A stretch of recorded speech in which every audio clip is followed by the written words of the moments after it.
Hola, ¿qué tal? Bienvenidos a esta serie de videos una vez más. Hoy pasaremos dos partidas del torneo que finalizó hace un mes y medio aproximadamente en Noruega, el Norway Chess, en su tercera edición, un torneo fuertísimo donde juegan 10 participantes, de los cuales están 8 entre el top 10 y Bayer Lagrave en el puesto 12, y por ahí el único jugador flojo entre comillas, ya que tiene más de 2600, es el local Hammer, quien es un habitué en este torneo, es el segundo de Noruega, pero bueno, muy lejos del nivel del resto de los jugadores. Sin embargo, siempre es uno de los atractivos en este torneo, ya que en todas las partidas, como veremos, una de ellas son disputadas y luchadas, e intenta dar lo mejor de sí ante estos monstruos. Y lógicamente el favorito era el local, el campeón del mundo Carlsen, con 2875 de elo. Le lleva una gran ventaja al segundo, quien viene de buenas actuaciones, y suponíamos que, aunque no le hubiera costado o no hubiera sido un paseo, seguramente se hubiera llevado el torneo. Y en la primera ronda le tocó jugar con Topalov, quien ya pasa los 40 años, quien tuvo su gran pico cuando fue campeón del mundo hace 10 años en San Luis, Argentina, y aunque luego perdió el título en manos de Kramnik, tuvo su oportunidad de recuperarlo frente a Nan en el año 2009-2010. Aunque sigue siendo un gran jugador, seguramente, al igual que otros como Nan y Kramnik, ya les pasó su hora o ya llegaron a la cumbre, pero sin embargo la experiencia y el talento y su fuerza les permite seguir jugando este tipo de torneos, y aunque no lo ganen, siempre están en la lucha. Y además de Carlsen, Topalov, Hammer, eh, jugaron Anand, Caruana, Grishwood, Hiri, Aronian, Nakamura y Bayer Lagrave. Como vemos, son todos jugadores mucho más jóvenes que Topalov y Anand y el propio Hammer. Sin embargo, resultó un torneo bastante extraño, pero lo hizo bastante entretenido. Una serie de cuestiones que iremos viendo y que solamente será recordado por bastante tiempo. Y como dijimos, la primera ronda Carlsen le tocó contra Topalov. Carlsen con blancas arrancó jugando peón dama, D4 D5, C4 C6. Se planteó esta variante del gambito de dama, y acá Topalov juega H6, que frecuentemente se está jugando en los últimos años por los grandes maestros. Hubiera sido interesante que tome el peón en C4 y ver qué hubiera pasado si entraran en el sistema Botvinnik, con todas las complejidades que acarrea, pero sin embargo deciden transitar un camino más tranquilo. Y Carlsen, que últimamente juega todo aperturas muy tranquilas, muy posicionales, se conforma con una pequeña ventaja, se dedica a desarrollar sus piezas.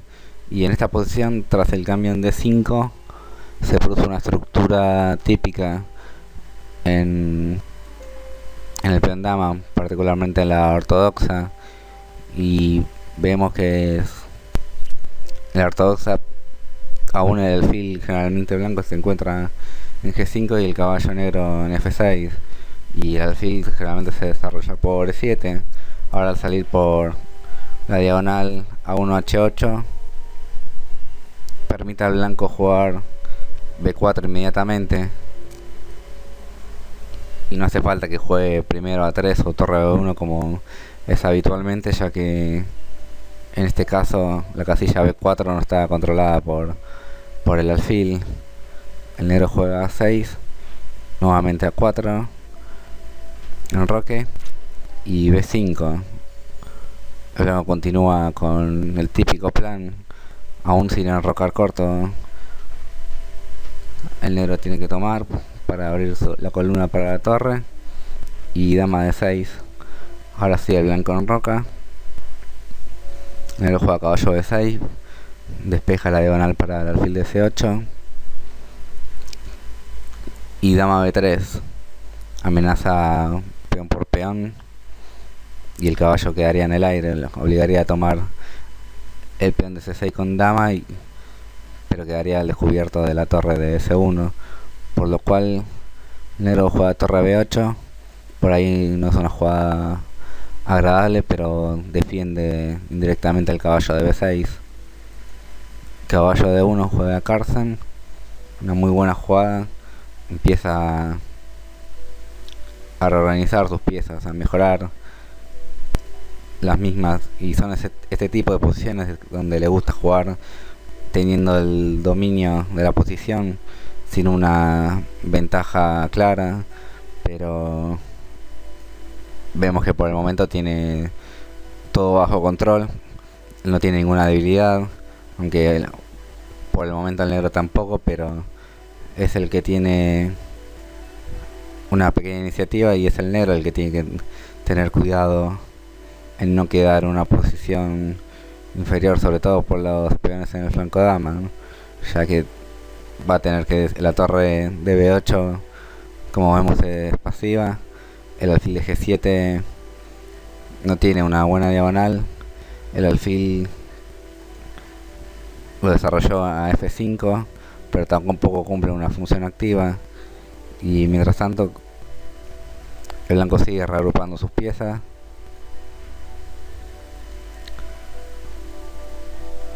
Y ahora amenaza a saltar con el caballo a C5, con lo cual el negro prefiere simplificar un poco la posición. Y la retomada de dama, una jugada interesante. Prefiere mantener el alfil N2, y en algún momento tal vez pueda jugar por la diagonal blanca H1 a 8 y dirigirse a F3 o a G4 si se mueve el caballo, ¿no? En D3 por ahora no tendría mucho sentido, ya que no amenaza, no va para ningún lado. Y acá el negro juega C5, se cansó de quedarse pasivo, esperar que el blanco tome en C6 lo hubiera dejado bastante inmóvil, y tomar en B5 sería bastante inferior, ya que quedaría el peón de B aislado y débil,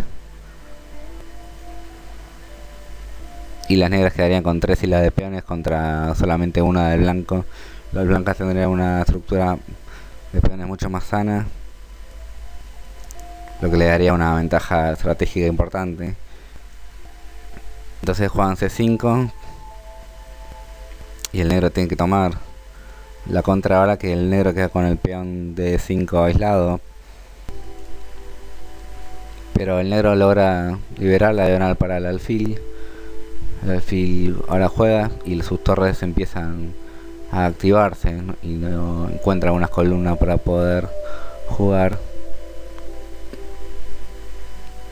Y acá el blanco, bueno, tiene la ventaja de jugar contra el peón aislado, pero no es suficiente. Las piezas negras están suficientemente activas como para contrarrestar su desventaja estratégica.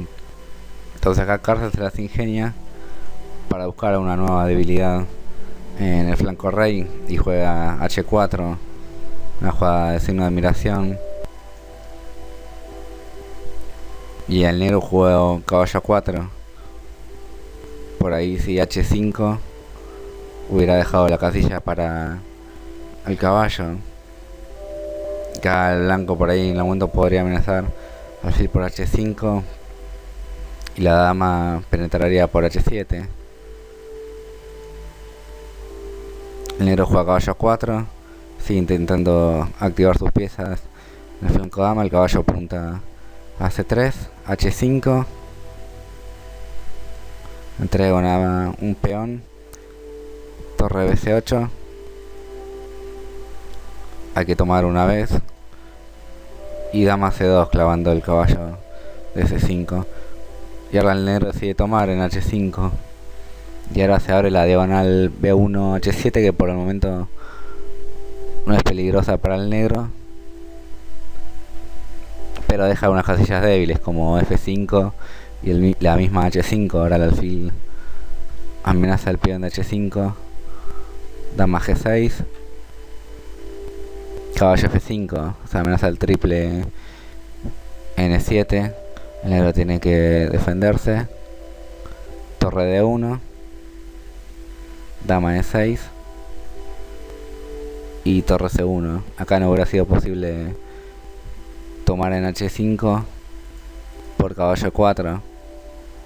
La torre ataca a la dama y el caballo F5 queda indefenso. Entonces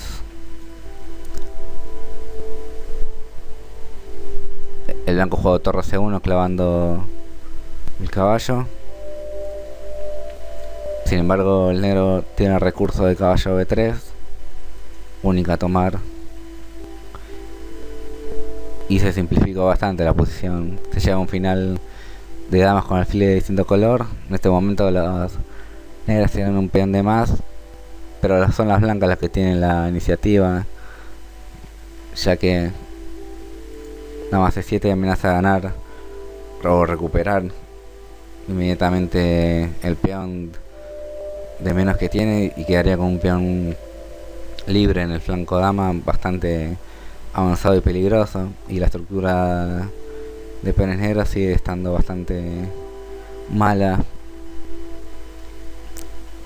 y el rey negro también se encuentra bastante menos, al menos más expuesto que el rey blanco. Hasta acá una partida bastante bien jugada por Carlsen. Y acá el negro juega D4, una buena jugada. Él no tiene forma de defender el peón de B7, y una defensa pasiva lo condenaría a seguramente a una lenta derrota. Y sabemos que Topalov es un jugador bastante activo, busca las complicaciones, y acá decide entregar un peón que el blanco tiene que retomar, y la idea es que ahora puede presionar sobre el peón de D4, y esto permitiría que el alfil de F8 consiguiera nuevas diagonales sobre las casillas negras para presionar al rey de G1. Lo ideal sería que llegue a C5, desde ahí amenaza al rey blanco y además controla el avance del peón blanco. Por eso Carlsen no lo quiere permitir y defendió el peón de D4.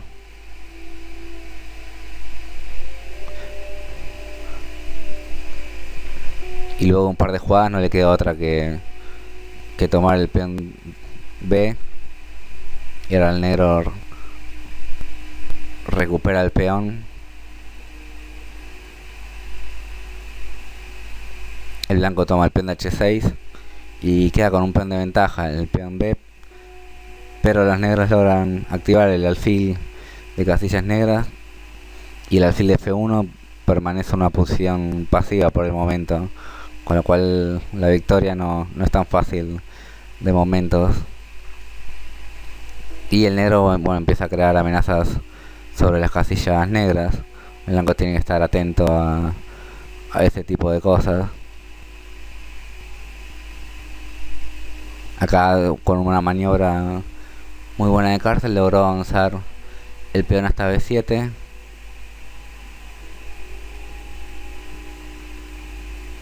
Pero el negro encuentra sus recursos para impedir que siga avanzando. Y ahora controla la casilla B8. Controla B8 y ataca G3. Y ahora pareciera que entre la dama y el alfil controlan B8. Y no sé, una manera fácil de poder ganar, sobre todo porque el alfil de F1 no termina de activarse. Y las negras crean constante amenaza sobre las diagonales negras.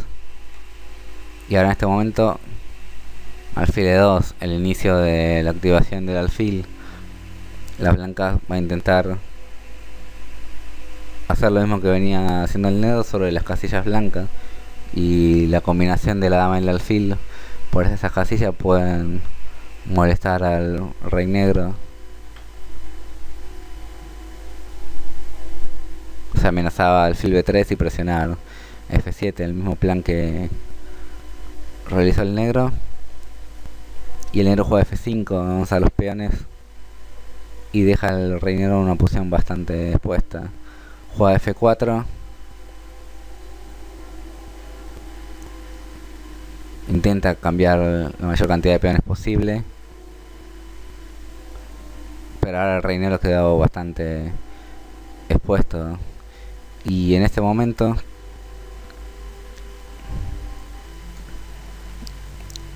sucedió algo inédito a ese nivel.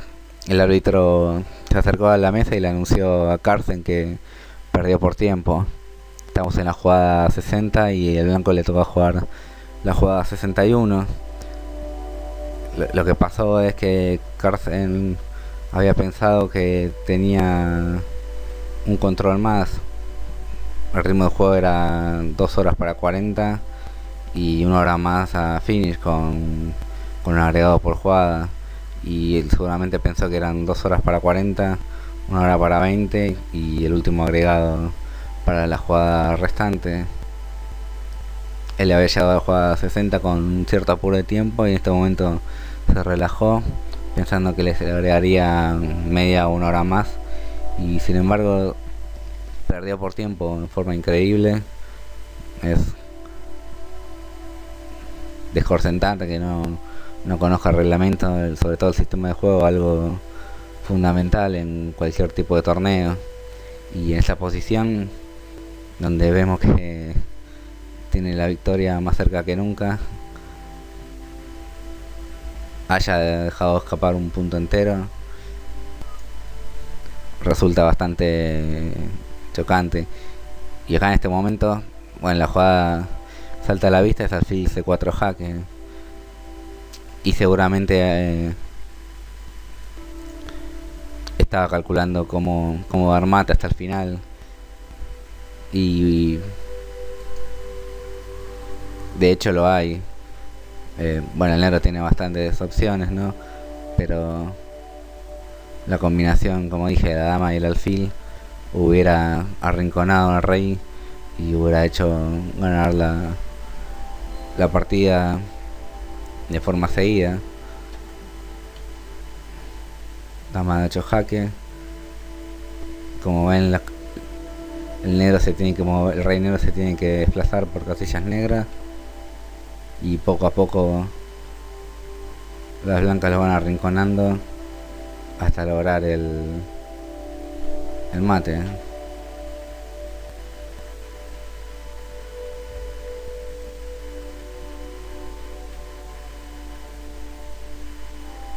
Se acaba la jugada rey G7, recibiría el mate en D3. Entonces juega rey G5, dama jaque, G4 jaque, dama G6, si rey D3, dama D3 mate, y si rey D4, dama B6 ganando la dama. Esta es una variante de varias que hay, pero hubiera ganado la partida de corrido sin ninguna duda. Una pena por Carlsen y un gran premio para Topalov en esta partida, quien comienza el torneo de una forma extrañamente victoriosa, y Carlsen, bueno, pierde de una manera bastante humillante hasta cierto punto, y esta partida marcó increíblemente el resto del torneo para ambos participantes. Ya en la próxima grabación veremos otras partidas de este torneo y cómo siguió desarrollándose. Así que hoy dejamos acá y bueno, en la próxima seguimos pasando unas partidas de este torneo.